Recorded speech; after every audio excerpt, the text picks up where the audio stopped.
4 AM, sunrise shoot tayo. Kahit hindi natin sure na sisilip si Haring Araw, dun tayo sa favorite landscape location ko.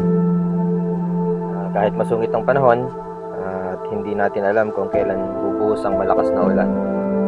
So yun, tara.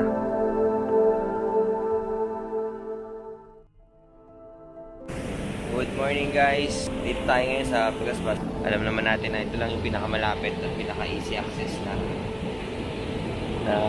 location for landscape photography.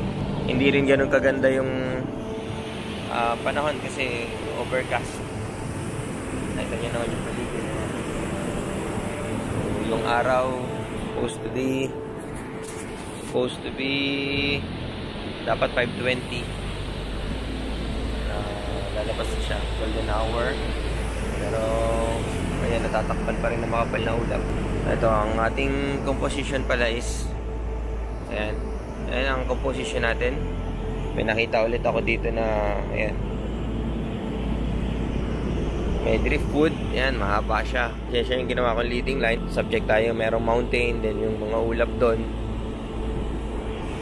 kasi banda, galing na ako doon, wala akong makitang magandang composition. So this is my third photo.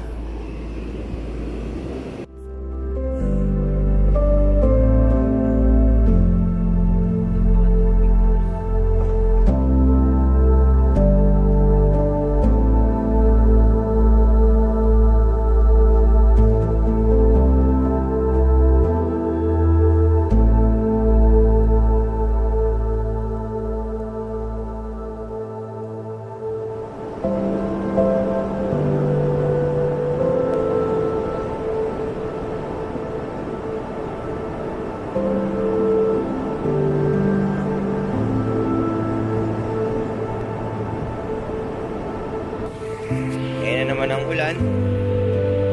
Malapit na naman sa atin. Ayan, nawala na yung subject natin. Kasi ayan, umaambo na.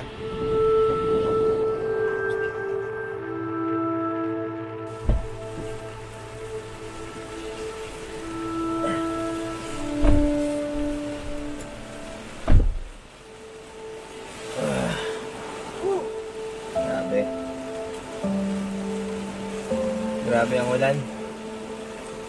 Bigla na lang bumagsak. Sabi ko na nagpapanorama shots na ako. Papalapit na ng papalapit yung bumuong ulan doon sa bundok. So hindi natin alam kung maganda yung resulta. Kasi hindi natin. Sa camera natin.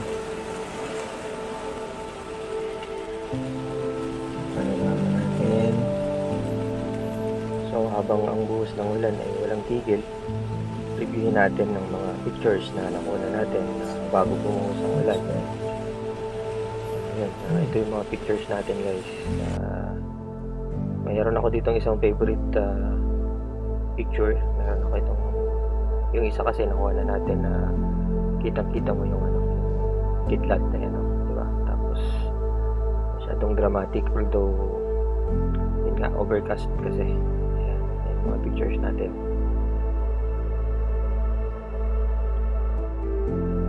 Ito yung mga pictures na sumikip ng konti si Haring Araw. Medyo kita mo na siya, diba? Lalo na tong isang to. Dramatic.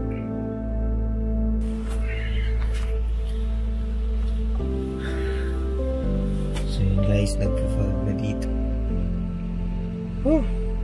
Buti na lang, dala natin to ating raincoat. Babalik ako dito sa location na to kasi maganda nga yung foreground niya. Meron ako mga nakitang mas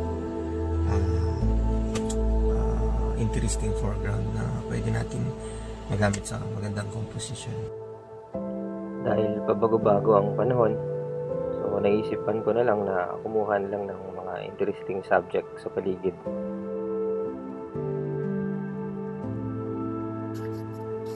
Salamat po sa panonood.